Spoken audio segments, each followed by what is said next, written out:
Our journey begins on the coast at Saint-Nazaire and the mouth of the River Loire. And along the river valley are some of the finest castles, palaces and houses in France.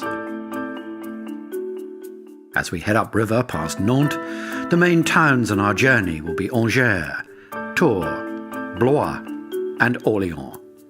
Some of the palaces we will see are enormous and ancient, built over 400 years ago. Many of the castles date back even further in time. At Orléans, we head northeast, away from the river, to end our journey at two palaces. First, Fontainebleau, and then on to one of the architectural masterpieces of Europe, Vaux-le-Vicomte.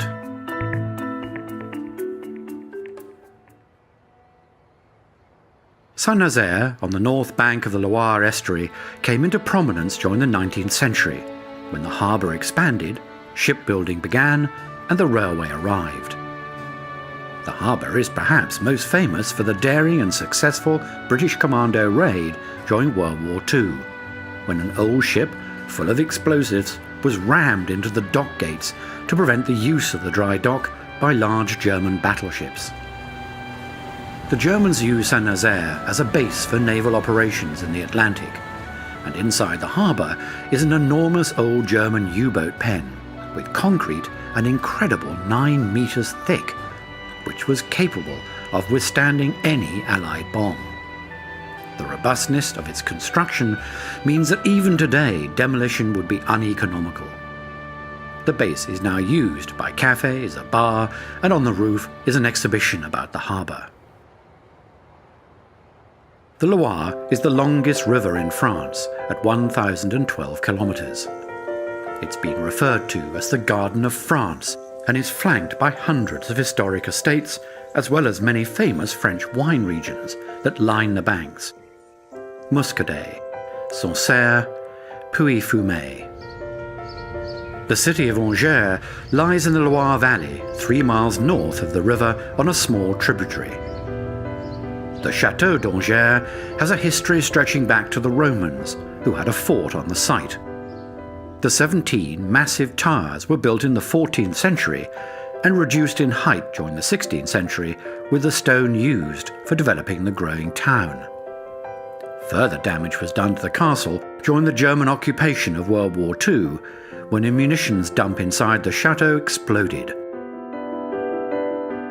But even with all that's happened to the castle over the years, it's still an impressive sight.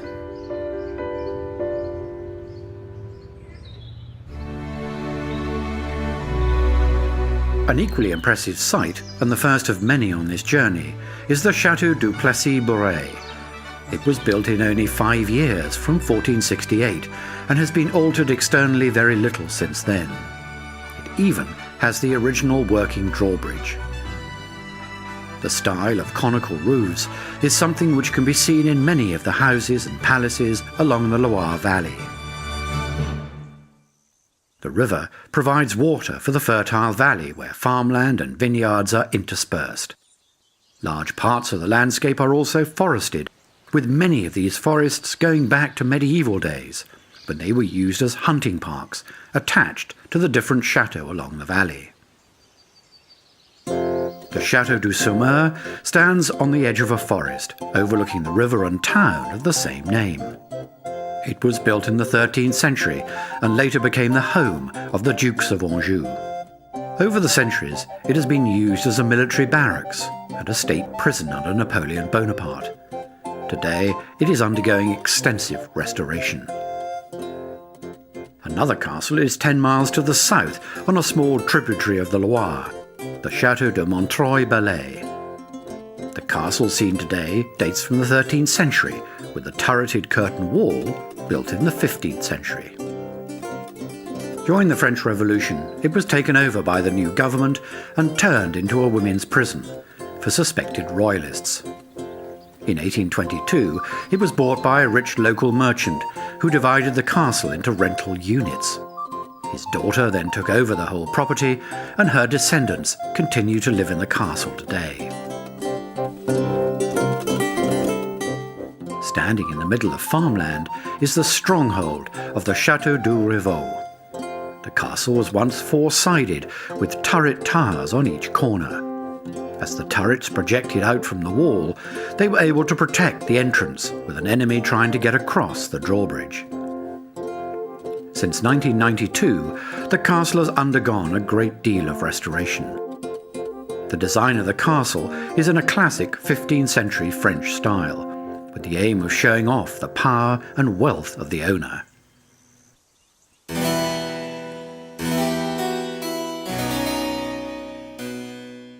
By the 17th century, styles had changed, and the Chateau d'Oiron on the southern edge of the Loire Valley has been built as a house rather than a fortress, and the design has been influenced by classical ideas from ancient Rome. At the end of the 17th century, the house was lived in by Madame du Montespan. She'd been King Louis XIV's mistress and moved into the chateau after he'd tired of her. The chateau was then ransacked in the 1790s during the French Revolution and left largely abandoned until it was bought by the state in the 1930s and turned into a very successful modern art museum. On the north bank of the river Vienne, close to where it meets the Loire, is the Chateau de Chinon. This massive fortress was built in the 12th century by King Henry II of England, who was also ruler of this area of France, which at the time was the separate kingdom of Anjou. King Henry died in the castle, and he and his wife, Eleanor of Aquitaine, as well as his son Richard the Lionheart, are all buried in a nearby abbey. The castle was partially restored in the 19th century. At the confluence of the Vienne and Loire rivers is the Chateau de Montsoreau, built in 1455 as a strategic fortress controlling river traffic along the Loire. Like so many other castles in this valley, it was in near ruins by the end of the 19th century, until it was bought by the local council and eventually restored and turned into a museum.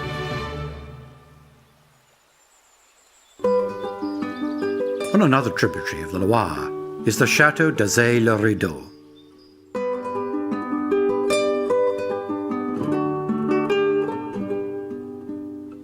It was built by a rich financier who wished to establish his new nobility. It was designed in the first stirrings of the new French Renaissance style of the early 16th century and sits in a dammed section of the River Indre. The 19th century writer Honoré de Balzac described the Chateau d'Azay-le-Rideau as bathing in the Indre River like a princely creature.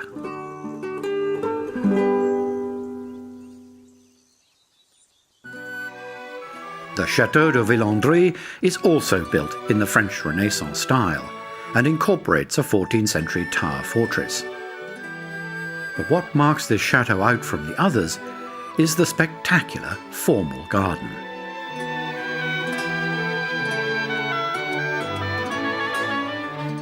Once owned by Napoleon's brother, Joseph Bonaparte, the chateau fell into disrepair and was on the verge of being demolished before being bought by a Spanish doctor, Joaquim Cavallo, in 1906. He then poured an enormous amount of time, money and devotion into restoring the chateau and creating one of the most beautiful gardens in the world. And like many other chateaux of the Loire, it is now a World Heritage Site. The gardens are laid out in a classic formal style, with several kilometres of box hedging. There are all sorts of water features, ornamental flower gardens, and even a vegetable parterre.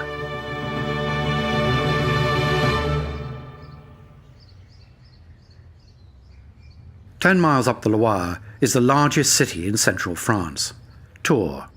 The 12th century cathedral stands on the south bank of the river. It was the arrival of the railway in the 19th century that saw the city revive its fortunes as it began to expand into the surrounding countryside. And in that countryside are some of the hundreds of vineyards that lie along the banks of the Loire.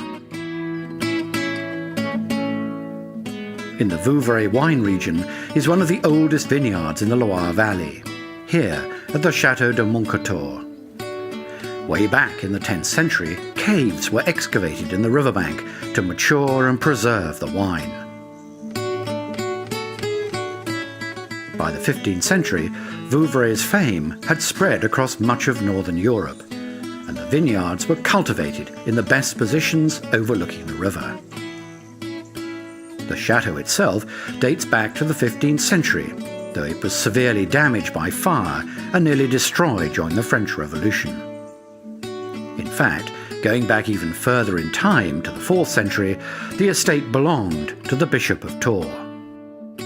Vouvray is made from the Chenin Blanc grape, which can be enjoyed in dry wines, sweet ones, and also in a sparkling version. Due to the abundant acidity, Vouvray can age for quite some time, and also some varieties can be drunk when young. Upriver is the Royal Chateau d'Amboise, which King Charles VII seized from Louis d'Amboise in 1434, after condemning him to death for plotting against the crown. Charles then set about extensively rebuilding the chateau into a favourite of French kings during the 16th century. He also laid out the first formal Renaissance-style garden in France. Like so many other palaces along the Loire, it fell into disrepair over the centuries, and large parts were demolished. But it's still an imposing sight. As is the Pagoda de Chanteloup, the only surviving bit of the now demolished Chateau de Chanteloup. This Chinese-inspired tower is 44 metres tall and, rather like a wedding cake, has 7 tiers. Inside, a staircase allows visitors to climb to the top and look down into the semicircular reflecting pool. The pagoda was built by the Duc de Choiseul in 1775, when he was exiled to his estate for defying King Louis XV. He saw it as a temple of friendship for all the well-wishers who came to see him during his disgrace.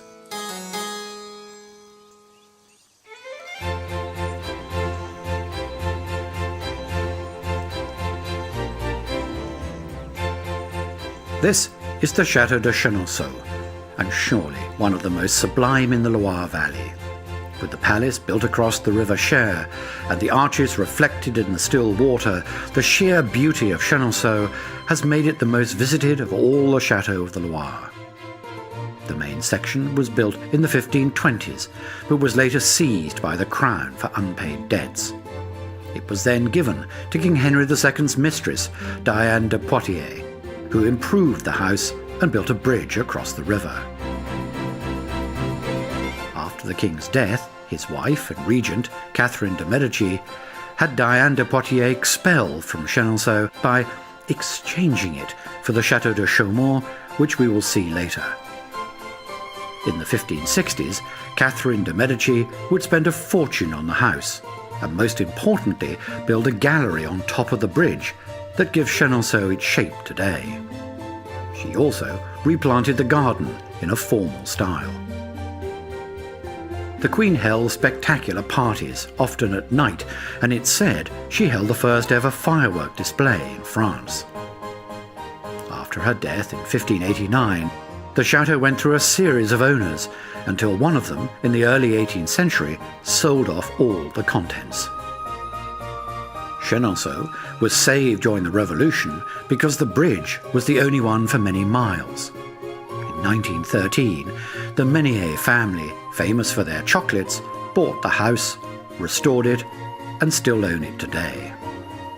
And in a final thought, Chateaux played a part during World War II, as the bridge separated Nazi-occupied France with the French Free Zone on the opposite bank, and was used by many people to escape. Continuing upstream along the Loire is the Chateau de Chaumont, which Diane de Poitiers moved to after being forced out of Chateaux. It was built on a hill overlooking the river in the early 1500s in a medieval fortress style, but decorated with some early Renaissance details. In the 18th century, the north wing of the castle was demolished to provide a better view of the river. After much neglect, the state bought Chaumont in 1938, and it's now a museum. 10 miles up the Loire is the town of Blois and its enormous royal chateau, which was a residence of several French kings. The Chateau de Blois was built between the 13th and 17th centuries, comprising several buildings around the main courtyard. The palace has 564 rooms, each with its own fireplace, 75 staircases, and 100 bedrooms. One of the best-known parts of the palace is the monumental staircase built in 1515. It's covered with decorative sculpture and dominates the central courtyard. At the end of this long avenue is the Chateau de Cheverny, which was completed in 1650 for the Hureau family. The house has been built in a rigidly symmetrical design, with a roofline which seems to break the building into 5 separate sections.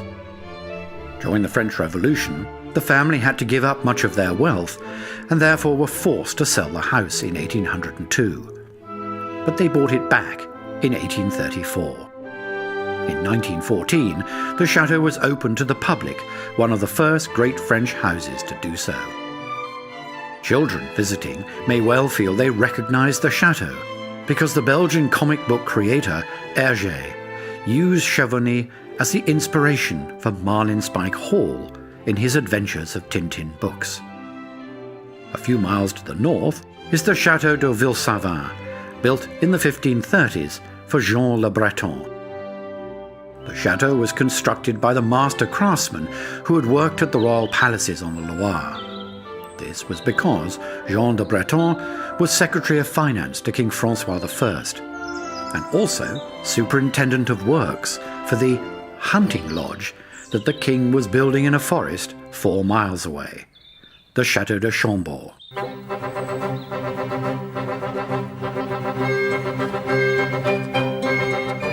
This is perhaps one of the best known and most recognizable chateaux in the world because of its monumental scale and distinctive French Renaissance style.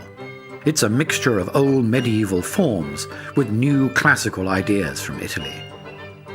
The enormous roofline is a mass of intricate designs of chimneys and cupolas that almost resemble a skyline of a fantasy town.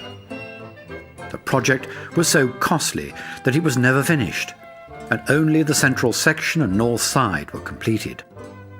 So who designed this enormous palace? One suggestion is that Leonardo da Vinci, who had been a guest of King François at another Loire chateau, was responsible. However, there is no real evidence to prove it, and in fact to this day it's still a matter of controversy as to who really was the architect of Chambord.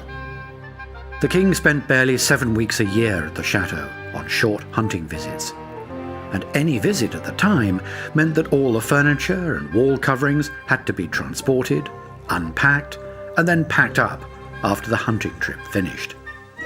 Future kings largely abandoned Chambord, and Napoleon gave it to one of his generals, who then sold it. After many owners who tried to look after it, the state took over, and it's now a very popular museum. Today, the River Loire has around 150 bridges across it, many of them historic. This is the bridge at Beaugency, which has a history stretching back to the 14th century. During its long life, the bridge has been extended, repaired, and parts rebuilt. The different shaped arches give a clue to all this work. Over the centuries, floods and ice in winter have caused much damage. War also played its part, because in 1870 one span was destroyed on the orders of the French military during the Franco-Prussian War.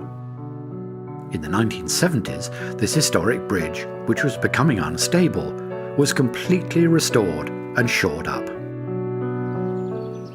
Today, the River Loire is navigable for large boats for only about 30 miles. But 200 years ago, the river was an important trading route, and flat-bottomed barges could travel over 200 miles upstream to Orléans. The city is dominated by one of the largest cathedrals in France, Sainte Croix d'Orléans, which was first built in the 13th century. and then rebuilt in the 16th century after being damaged in war. At Orléans, the River Loire bends to the south, and our journey heads northeast to a royal palace.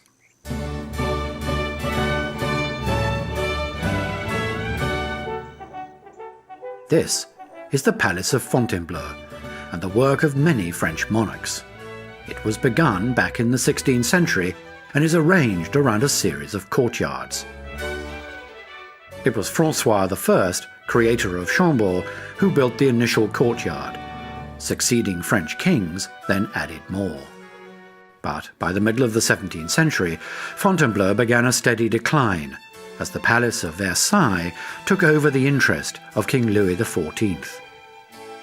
During the French Revolution of the late 18th century, the entire contents of Fontainebleau were sold off to ensure it could not be used as a royal palace again. However, within a decade, Napoleon Bonaparte began to transform the palace into a symbol of his grandeur. And it was here, in 1814, that he bade an emotional farewell to his old guard, before going into exile on the Isle of Elba. A few miles to the north is the final destination of this journey, and one of the greatest architectural masterpieces of not only France, but of the world, the Chateaux de Vaux-le-Vicomte.